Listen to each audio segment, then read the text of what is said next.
All right, we are back with a second podcast.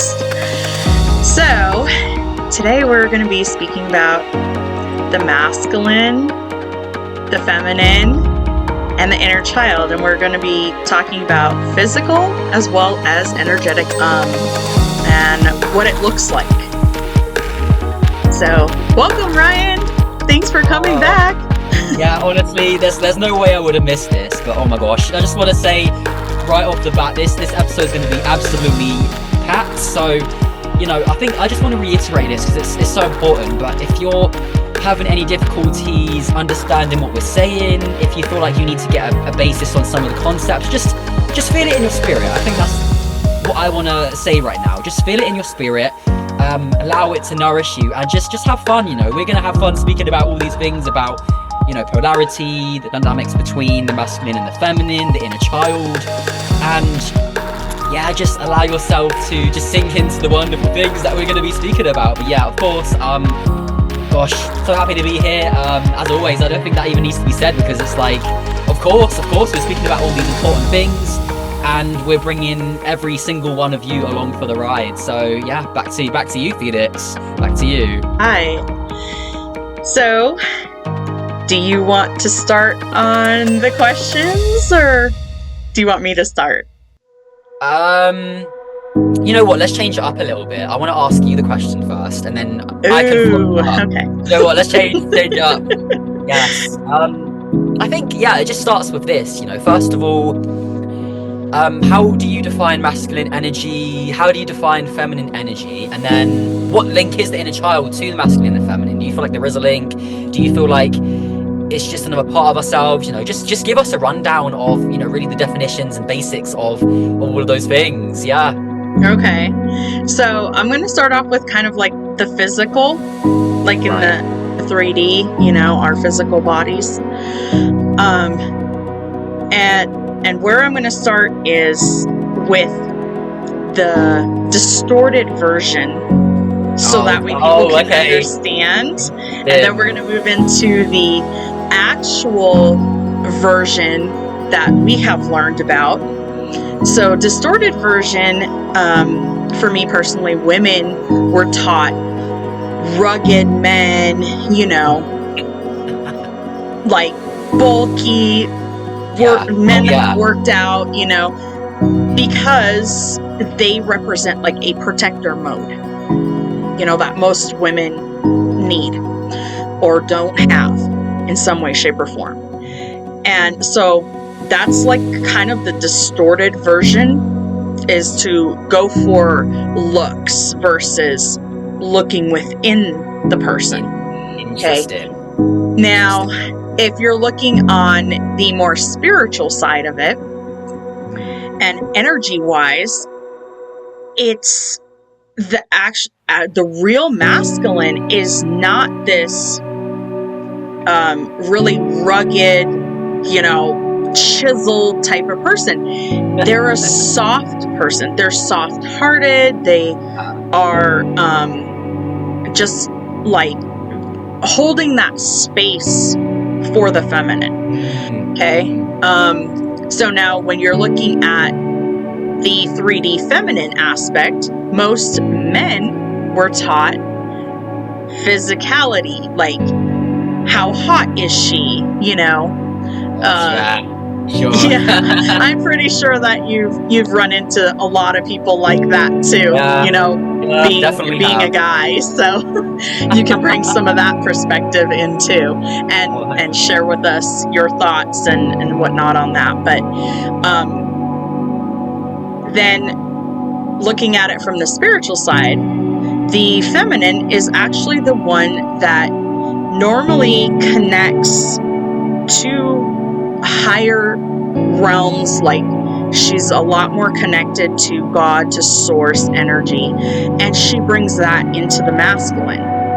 So if the feminine and the masculine are spiritual, their connection energetically becomes so powerful, because it's full of love. It's not just the 3D looks and what can you give me, and like the greed, that we were taught, in a sense, and that creates an off balance aspect in life. Also too, some masculines, like the old version of masculines that we were taught, they've really gone into lower level frequencies, where thriving with a feminine cannot coexist, because the feminine will always normally rise up, and she rises up much faster. And if the masculine is in like a wounded state, it's very difficult for him to rise up to meet her. And a lot of times that's when there's a separation that happens, and then he goes through like his ego deaths and whatnot to be able to step into his spiritual side. But by then, normally he's already lost her, because she's not going to be waiting around, and she's already done a lot of healing and stuff like that. Now bringing in the inner child, kind of like both spectrums to me, it's like they've lost their creativity, because the inner child to me brings imagination. Imagination brings creativity, and we are taught at a young age to school and stuff that our imagination has to be downplayed. Because they're programming us to almost like be like soldiers, in a sense, where you have to sit still, you have to focus on what they're telling you, and inside of us there's like something that's almost like dying, in a sense, because we don't get to be creative, and we lose that as we become adults. And so there's some of us that you can see are still in that playful aspect. We're creating, we're imaginative as adults. And so a lot of times people look at us like what's wrong with that person? Like she or he are supposed to be acting like adults, instead of children. And it's like we're kind of giving something back to our inner child to be able to be creative and imaginative and bring that back into ourselves. So yeah, that's kind of a little quick downplay on me with that. But I want to hear your okay, you want to go, let's go. Yeah, your turn to share.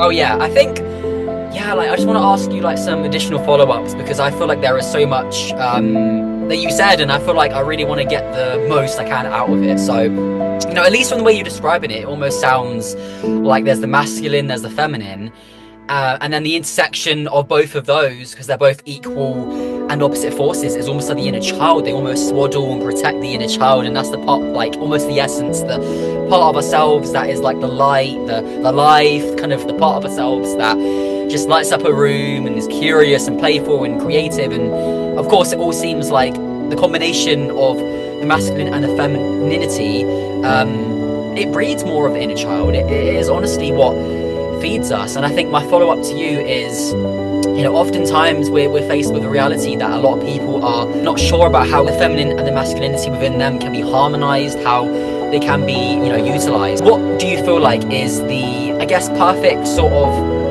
the role that the masculine and the feminine can play in our lives? I know that's quite a loaded question, but I feel like touch on what's wrong, what's right, how do we move forwards in that area? Take it away. Okay, well, so on that, I have to go into the inner child aspect, because the inner child holds a lot of things, holds our pain, our suffering. It's almost like our inner children, I should say, because it's not just one child. It's like from the time that before we were even born up until where we are at in life. And so it's like our inner children hold mortgages on our soul. And mortgages. Yeah. And I like kind that. of like as we're healing and stuff, and we're healing our inner children, they're checking off the list like, oh, okay, this person acknowledged me, finally is ready to heal this with me. And as you're going through back in your memory and stuff like that, and healing all these different layers of yourself, your little inner child, which is actually our subconscious, Okay, interesting. yeah, is the one that you have to heal in order to balance the masculine and feminine energy. And here's a little tidbit. Like, if you kind of split yourself down right in the middle, your left half is feminine, your right half is inner masculine. And everybody has this. It's not just women or men. We both sexes have this. So, but here's the kicker. That's on the outside, basically. On the inside, the left brain runs the right side of your body, and the right side of your brain runs the left side of your body. So the hemispheres up there are crisscrossed. And so it's like coming into balance is almost like the middle part of our brain. You know, we're connecting things in the middle part of our brain, connecting those neural pathways to have that balance. And as we're connecting that, it's also connecting to the subconscious, which is the inner child. So we're able to heal the inner feminine, inner masculine, and feel more whole, in a sense. So I'm like, I know that was a little deep, but you know, I didn't go super deep. It's understandable for people. They can kind of take it in tidbits. Yeah. Okay. So moving on to the next question. How do you, as a guy holding masculine energy, what containers does the masculine provide for the feminine? Oh wow, I think, yeah, that's such an important question. I think I want to dive into how I see the masculine energy and then the feminine energy, and I think that's going to really inform the people on the answer about the container and providing for the feminine. But I think the first thing that I want to reiterate is that oftentimes people just see the feminine as something that's subservient, passive, the doormat. And you know what, when you look at the sun and the moon, you know, they both represent and rule over different seasons. You know, the sun rules over the day and the moon rules over the night. So I think the first thing that I want to say there is that the way that I see the masculine in regards to the structure is, you know, the masculine almost provides the foundation, it provides the container, and the feminine is the creative life force. So it feeds into the container. The feminine expresses themselves through intuition, through many different forms, and they don't restrain themselves. They don't withdraw their energy, just let it flow through them,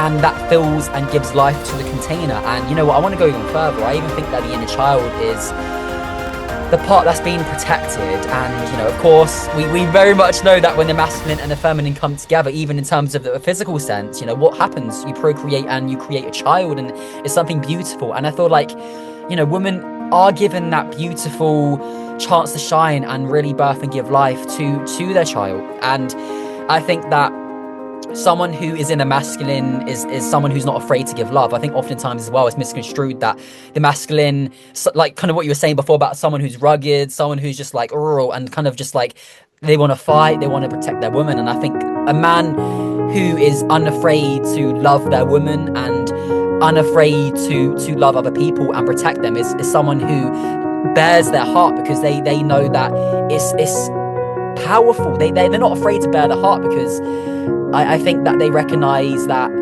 emotion is power, love is power, and they're able to see that because they're connected to themselves, connected to God, they're connected to their inner essence, which is a combination of the masculine and the feminine. Like you said, we have both. And then in the center is like the inner child, subconscious, whatever you want to call it. I think there's many different ways to entangle yourself with it and explain it. So I think that's the first thing about it. I think a man who is in the masculine and someone who is in alignment with their essence is someone who realizes her value. And I think that's why you see so many men who perhaps mistreat their women, or, you know, it starts with themselves. How do they see themselves? Are they aligned with their own energetic essence, their inner child? Are they healing their wounds, their traumas, their thought patterns? And then do they actually consider how it's affecting their relationships and their connections? And I think that a man who sees his woman for who she is and sees that part of themselves for who they are is someone who would do anything to protect their bride, to do anything to protect their wife, their woman, because they realize just how rare she really is. They just see her more precious than gold, more precious than jewels. And I feel like it's so true, because, you know, the thing is, things like gold and diamonds and jewels, they're beautiful, they're worth a lot of money, but someone who is tapped into their essence, who's tapped into God and feels that part of themselves and is not afraid to express it. And when you combine that with your counterpart internally and externally, I think it just does something that it speaks about in the Bible, where it talks about the manifestation of the sons and daughters of God. It's just so powerful. Something about that, it just speaks to my heart, it speaks to my spirit. And I know that people watching this right now, it will speak to them, because there's something so beautiful about it. I completely agree. And just everything that you've been sharing, you know, and that's what I love about this, is we both get to bring in our perspectives, and we get to share that, you know, and we get to help others realize that you can be, you know, who you are, and you can share different perspectives without any arguments and stuff coming in. But that just kind of goes to show, when you have people that are healed, they can work together in harmony and peace. And basically, like, that's what's coming about in the world. That's what everybody who's spiritual is working on bringing out. There's just some of us that are ready to speak in this sense and share this different way. You know, we all have our different levels of what we're bringing into New Earth and stuff. So it's good stuff. I had to kind of take that moment where people could, you know, take a breath and be like, oh, wow. And just kind of take that in, just kind of center themselves and let them take that delicious knowledge in that you just shared. So I think they had enough of that pause. Let's get back into it. Wow, yeah. I appreciate that. I think it is important when we're dealing with these topics to be really intentional. And yeah, I just want to give me a quick second. I do want to read this. It's from the Song of Solomon, but I think it's interesting how it came to mind. I'm just going to read it, and then I want your thoughts on it to get what you think about it. So, all right, let me begin. Your lips are like a scarlet thread, and your mouth is lovely. Your cheeks are like halves of a pomegranate behind your veil. Until the day breathes and the shadows flee, I will go away to the mountain of myrrh and the hill of frankincense. You're altogether beautiful, my love. There is no flaw in you. You have captivated my heart, my sister, my bride. You have captivated my heart with one glance of your eyes, with one jewel of your necklace. How beautiful is your love, my sister, my bride. How much better is your love than wine, and the fragrance of your oils than any spice. A garden locked is my sister, my bride. A spring locked, a fountain sealed. Your shoots are an orchard of pomegranates, with all choicest fruits, henna with nard and saffron, calamus and cinnamon, with all trees of frankincense, myrrh and aloes, with all choice spices. A garden fountain, a well of living water, and flowing streams from Lebanon. What does that make you feel? Wow. That is so powerful, because like most of the spiritual community knows and understands all of those things that were mentioned in there. The myrrh, the frankincense, the saffron. Those are all extremely expensive, spices. Even cinnamon is powerful, and it's a cheaper spice, but it is extremely powerful. So that just like brought in like this powerful energy just from you reading that alone just kind of brings that dynamic that we've been talking about, you know, and how powerful, because if a man looks at his woman in that way, he will create this space for her to like fully embody and embrace who she is, like to her core, like her essence, her soul. And that's really deep, you know? But unfortunately, most women, I myself included, have not experienced anything to that extent. We've never experienced where a man is looking at us like a precious gem, you know? Why do you feel like that is? Why? I think it's like, just like we were talking about earlier when you asked me the first question, and I was talking about the distortion, you know, and unfortunately the distortion goes so deep that it goes to the inner child. So it unbalances their inner masculine and inner feminine, which also imbalances the inner child. And there's so much inner child wounds that so many people are afraid to like revisit. And I say revisit because it's not that we're putting ourselves back in that situation, you know, where we felt unsafe. It's we are looking at it from an observer point, kind of like a movie running across our minds, you know. But we have to sit with that emotions that's coming up, because our inner children are showing us where we were hurt, where we were wounded. And until we're ready to see that, sit with it, we have to feel that. And I guarantee, I promise, it's not going to be as bad as the first time that pain was installed. It is going to be a lot less where you're able to handle it. But if you sit back in yourself, and as this movie is playing, the movie of your life is playing in front of you, and you start asking yourself questions like, what is this lesson teaching me that's coming up?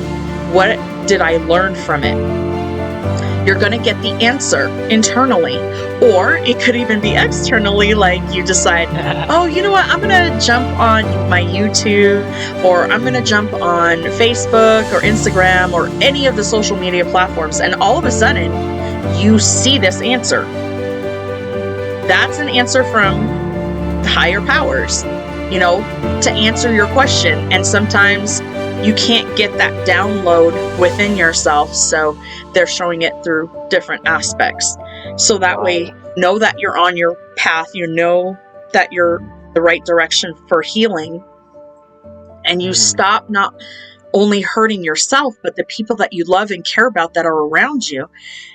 The sad part is, a lot of times, because men have been told, and I'm pretty sure you can vouch on this one, like if you start showing emotion, if you start crying because something hurts you, all of a sudden that thought pops in like, oh, I'm not a man because I'm showing emotion, or I'm crying, or, you know, something like that.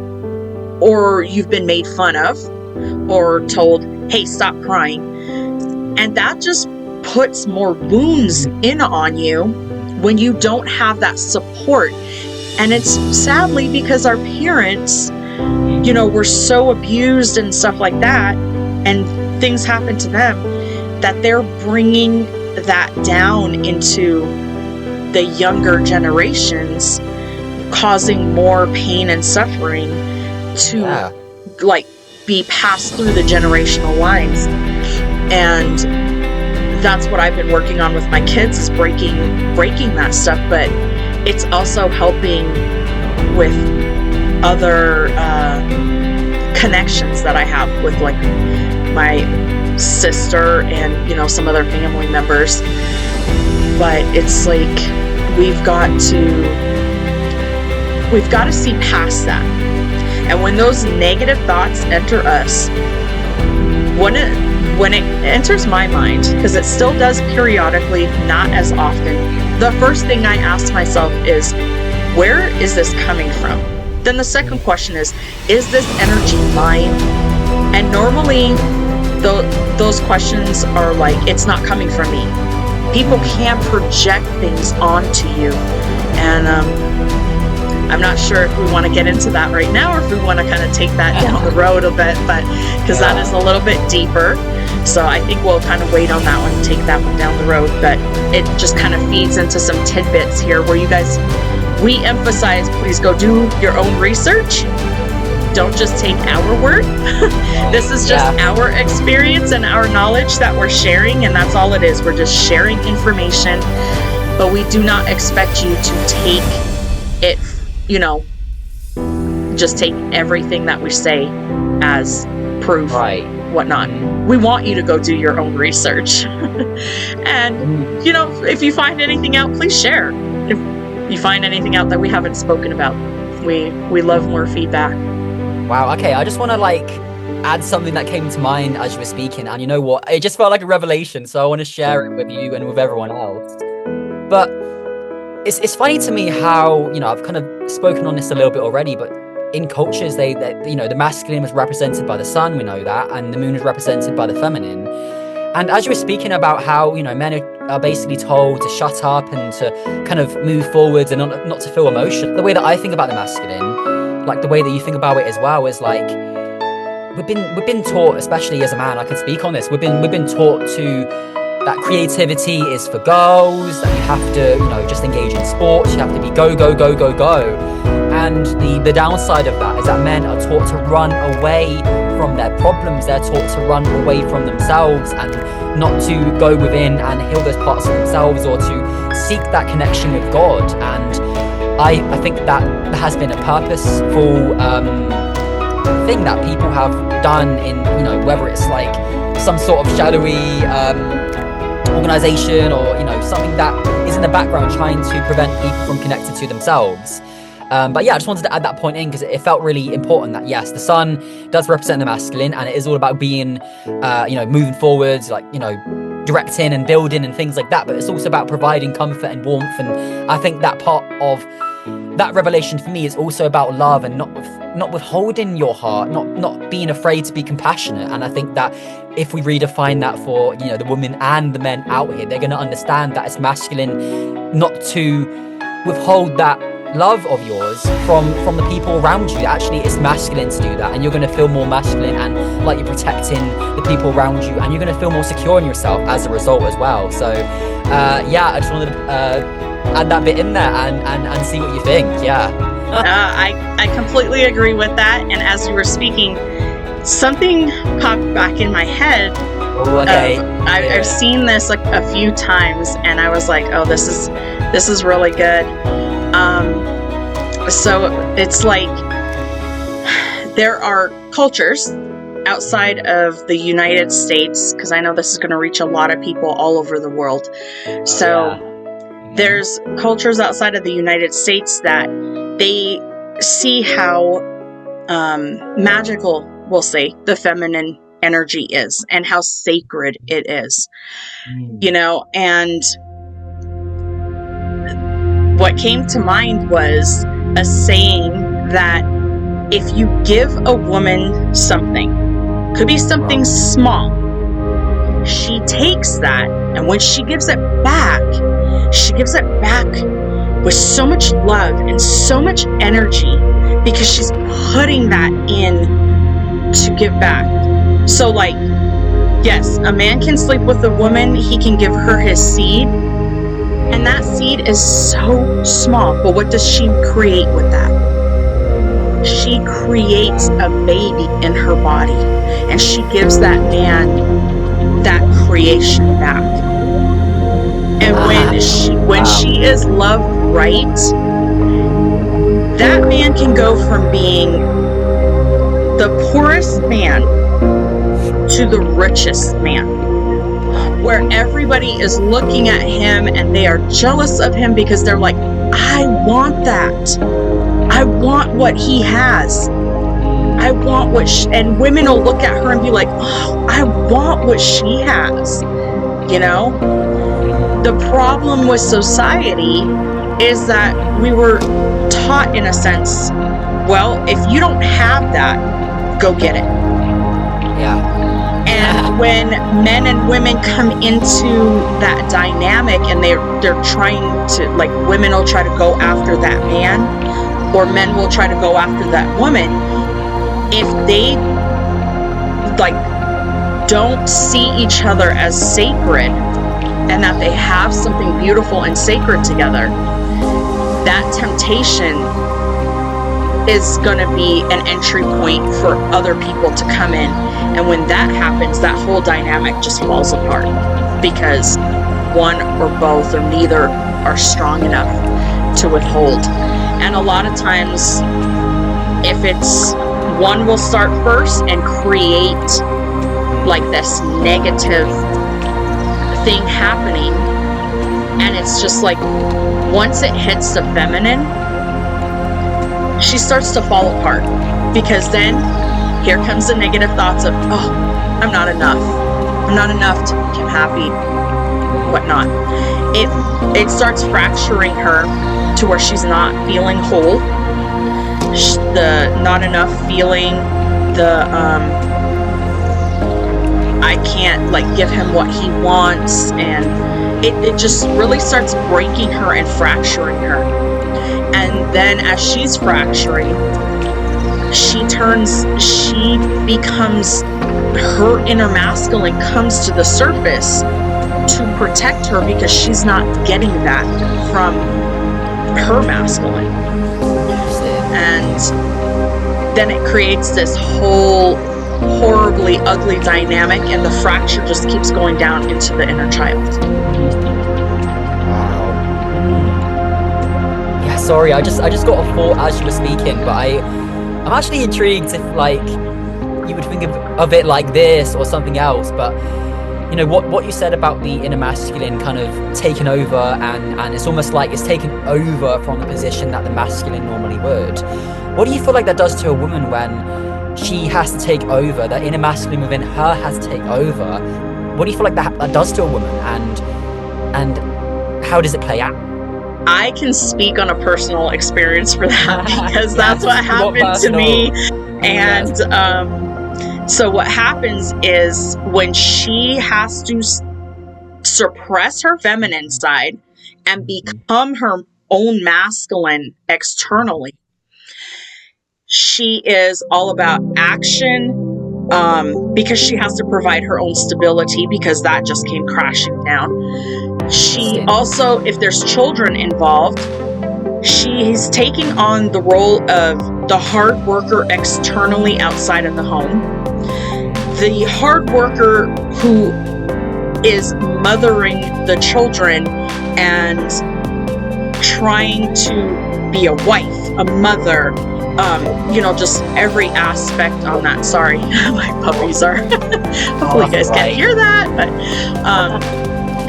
she takes on both roles of the masculine and the feminine, and then not knowing what to do because she's having to do everything.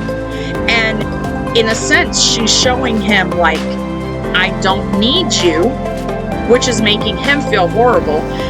But she's like trying to fix everything, and everything is just falling apart around her, and she's just giving from her internal like cup of her energy. And at that point, he's just taking from her and taking until she gets to a breaking point. And when she gets to that breaking point, then it's like he's looking at her like, oh, you're not strong enough to do anything. And then all of a sudden he wants to discard her because he doesn't see her value anymore, because he's emptied her cup, while she's going through all this internal turmoil and emotions. And also too, she can't show that because he deems that not sacred, like she's weak and pathetic and easy to discard, and he can go find somebody else to replace her. But the cycle repeats because he hasn't healed. He's still wounded. And a lot of times the feminine, she will heal. She will come back stronger. She will rise up, and that's what the whole Phoenix rising aspect is rising up out of the ashes, and it doesn't matter if you're male or female, everybody can relate with that. You know, rising up out of the ashes of things that you're burning away from yourself, and it's burning away like your thought patterns and things that just patterns that you see, and you're just like, ooh, I don't want to be this person anymore. I don't want to do that anymore. I want to feel sovereign in my body. I want to be whole, because you've been fractured for so long and you've taken enough, and you're just like, she's got to learn to stop giving, and he has to learn to stop just taking. And the sad part is, if there's infidelity in there, he'll take her energy and her essence and give it to another female. And that female is technically feeding off of a higher vibrational woman, you know, feminine. And so her energy is just getting siphoned out of her by not only him, but other partners that he's brought in, until she grows in herself and starts to cut the cords, the energetic cords that was attached to him and whatnot. But it also can put negative energetic, we'll say, frequencies, spirits, you know, entities can attach to her to bring her down and keep her stuck in that masculine energy. And then there's just a lot of turmoil, a lot of fighting, arguments, and then it takes its toll on the children if there's children involved. And there's still something deep within her that sees that happening, that dynamic, and she's like, I want to stop it. So she starts becoming silent, quiet, because she doesn't want to create arguments, because she knows it affects the children. And on the inner child as well as external children, they're looking at it like, mom and dad hate each other, they hate me. Oh yeah. Because I'm part of them, I am half of each of them. And I think that is so important to share. That just kind of came out. Yeah, so it was I like that. Yeah, I needed to share that, you know. And it's a lot of times it's because we're not putting any on either sex. I just want to put that out there, because I just had that thought of, I need to say this out loud. We're not blaming either sex, because these are things that have been passed down through generational lines for, gosh, who knows how long, you know. It could be going back to like forever. So we are just sharing this information so that way it can bring to light these patterns, so you, our viewers, can find those patterns within yourself or your dynamics and be like, okay, I want to break these patterns. I don't want to live like this anymore. This is tiring and exhausting. And we're not meant to be alone. We're meant to find a partner, you know, that can fully be 100% in, or 110% in, you know, and is supportive, you know, because that's what we all deserve, is that support and that like real, genuine, true love.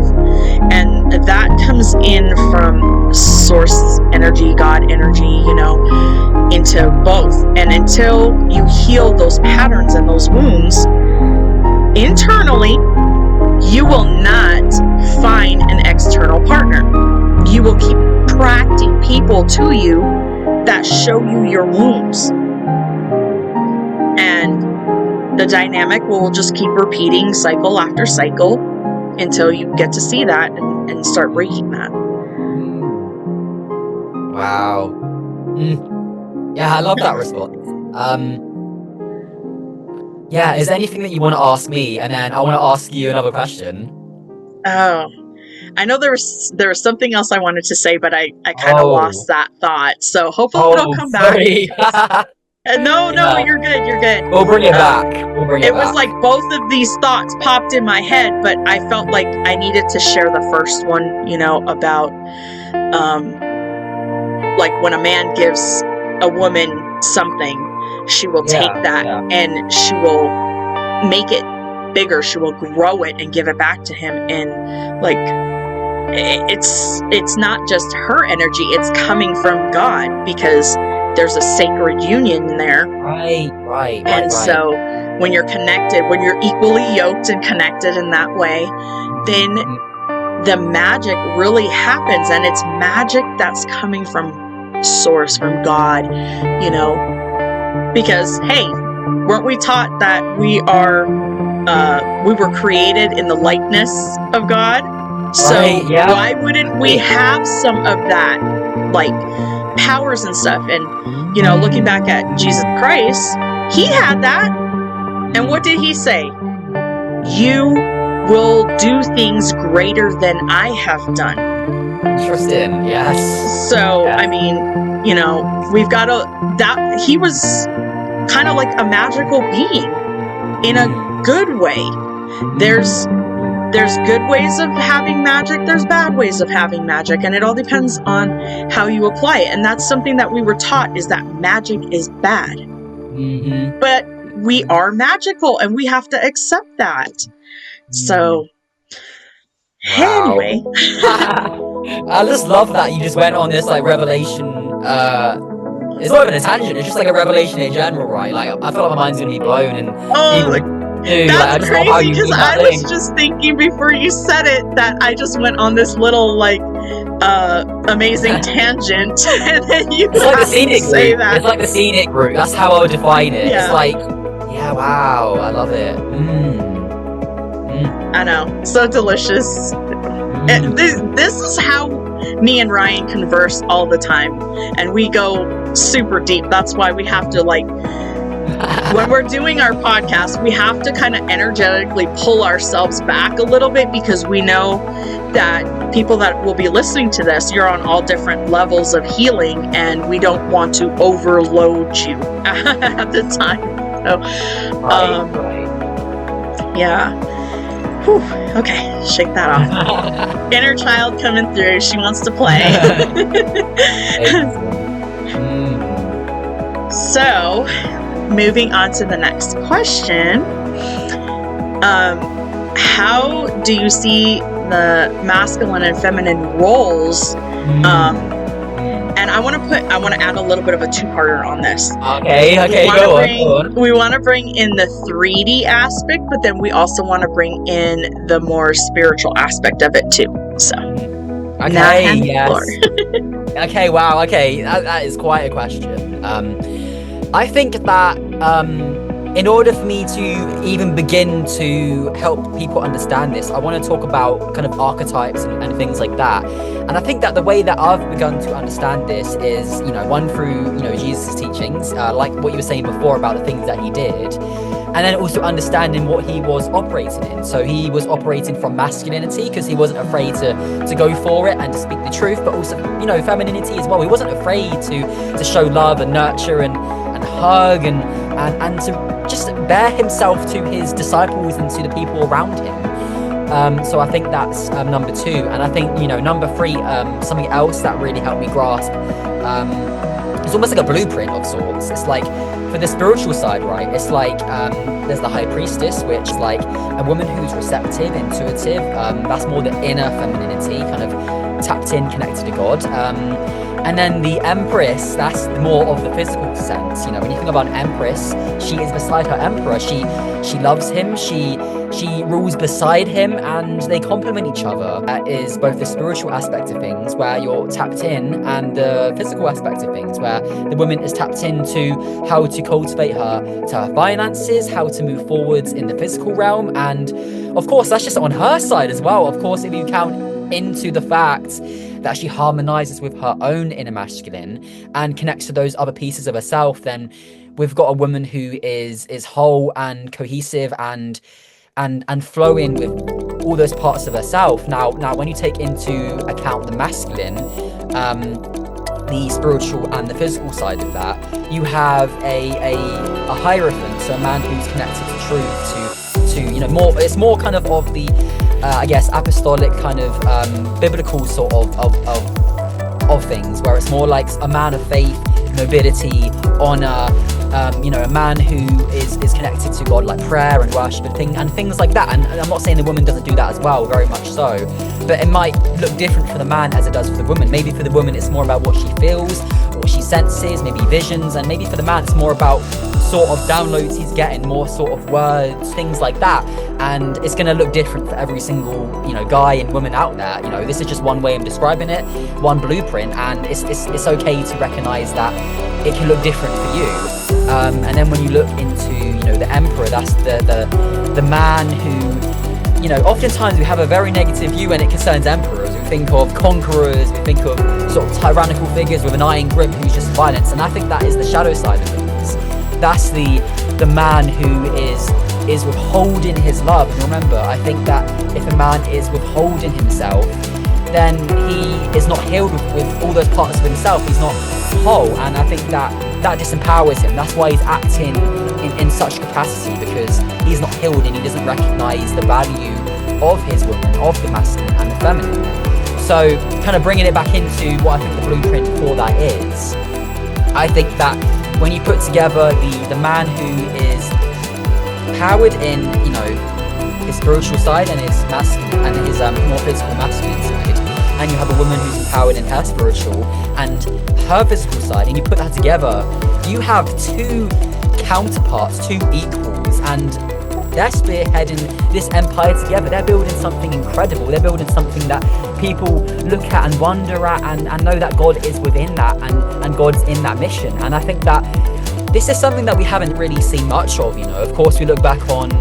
some of biblical figures, and we look back on maybe there's people you admire right now who you look at, and oftentimes we look at business and we just see the man kind of building his business, and where is his woman, the person who supports him, who's faithful and by his side. And I think that a lot of times when we actually look at it in that way, in that dynamic where the husband and the wife are together, and I'm not gonna get it twisted, maybe you're a man or woman who's looking at this and being like, oh, but of a different sexuality and stuff like that. That is a good conversation as well. But I think it's also recognizing that you can be a man or a woman and lean more towards a certain energy. Maybe you feel more masculine, maybe you feel more feminine. I don't want you to go excluded in that, but it's still recognizing that there is always some sort of dynamic there where one is more yielding and the other is more kind of like giving and providing. So yes, I will sort of give that taster of how I feel like the spiritual and physical come together. But Phoenix, is there anything that you wanna touch on or go into? Oh, of course. I always, as you're speaking, I'm getting like these golden nuggets basically coming to me, and it's like, yes. Oh my gosh, I really should have my pad and paper to just kind of take notes on what's coming to me.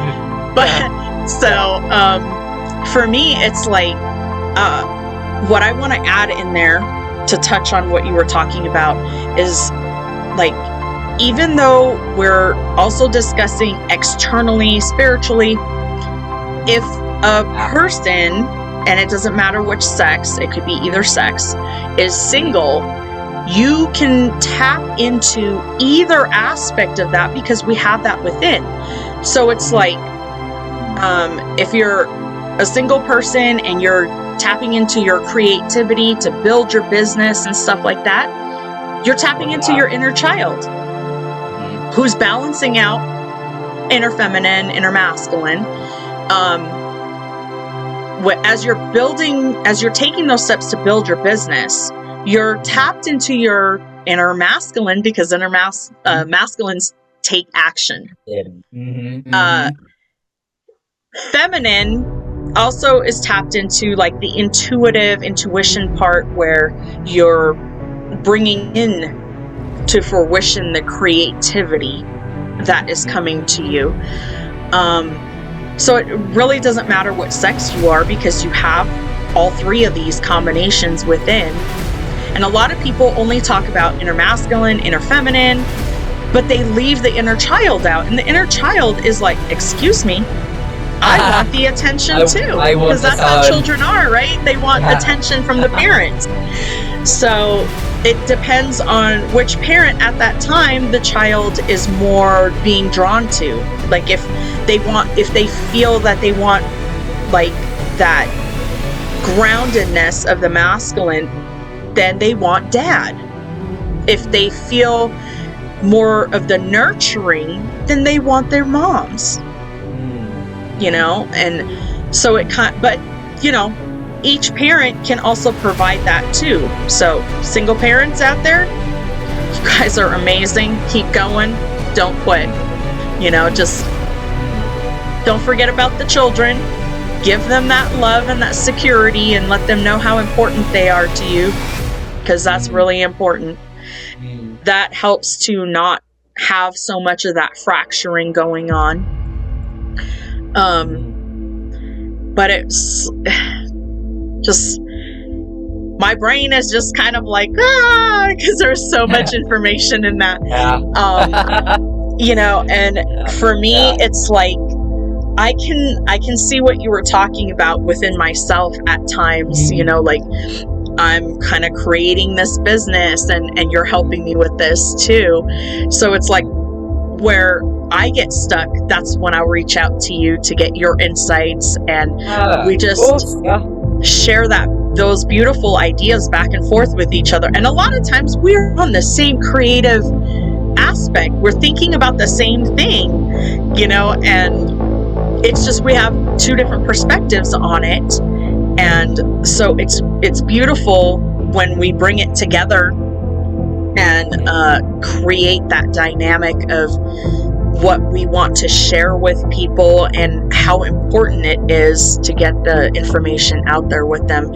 So that way the knowledge, because there's so much knowledge out there that just is like fractured. And so sometimes as you're doing the inner work, you know, and you're looking externally for certain things,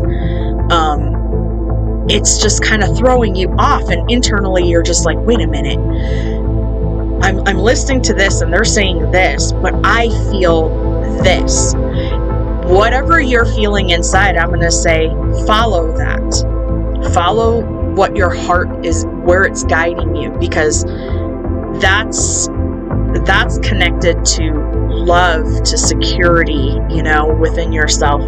And when you don't listen to your own intuition, when you go against what inside of you is telling you, that's where you find yourself having a lot of chaos happening in life around you. That's kind of where we get to as you're healing. Because at the beginning of the journey, you're feeling like, oh, this is happening to me. Why is this happening to me? No, it's happening for you to become a better version of yourself, to step into the next level of your personal evolution, you know, to become that better version of yourself and to share more love with the world and with yourself too.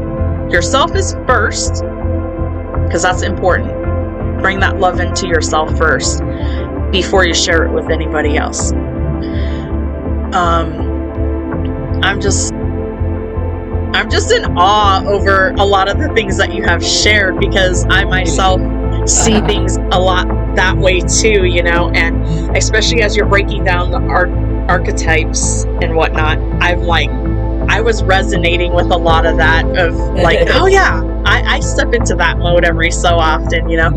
And since you brought those archetypes in, I know that's also excuse me, associated with tarot. And so what I want to bring in with that is a lot of tarot readers they speak of these archetypes which is actually different energies that you're going through internally. They make it seem like it's external people in your life. Sometimes it is, if you're having some chaotic issues with people, sometimes it is, because that can mess with your own personal energetic flow. But what I want to emphasize is it's mostly talking about your internal person, yourself. And it's so difficult for us to look at ourselves and say, oh my God, I'm doing that, right? Yeah, 100%. So I just want to put that out there. We'll get into more of that later down the road. Yeah. We definitely will. Yes. But I love that you brought that in, because everything is connected. And until we get to that level of pulling the veil and the distortion and getting through that distortion, we can't see that at that moment, because our brains have like this fogginess on it, you know, and that's what I'm talking about with the distortion, is that we see things. This might trigger some people. Just remember, love. We're just sending love and information. Go for it. Because once again, we have to look internally. So with that, we have ego. And ego gets, when we're like releasing these things and rising up into who we're supposed to become, ego is like, oh my God, I'm gonna die. And so that's where we get anxiety, and chaos starts happening around us, and fear starts coming up, and all these negative emotions that we don't want to feel, because we want to feel happy, we want to feel at peace, we want to have joy. But we can't have that if we don't clear out the internal garbage. And you have to clean house internally, you know, and then the external cleaning comes. And so that's another thing too, like external cleaning is just as important as internal cleaning, but till you get there, you can't do that, because there's almost like this energetic blockage of, like, when you think of external cleaning, all of a sudden you're just like, oh, I don't want to do that. That doesn't seem fun. And that's when I put music on and I start dancing, let my inner child come out, and I make it fun to clean. I try to almost like play, in a sense, or challenge myself, you know, like we used to do as children. But I'm just like seeing, like hearing you speak about how you see the different archetypes. It really broke things down for my mind to digest. And I know it's going to help a lot of other people with that digestion of seeing themselves in these specific archetypes. But the beautiful thing about that is you can always change that archetype. If you're in a lower archetype and you're like, I am just not digging this energy, well, guess what? Change it. And the most simple way to change it is find something to be grateful for. Because where gratitude exists, negative energy can't coexist in the same space. Gratitude cancels out negativity. So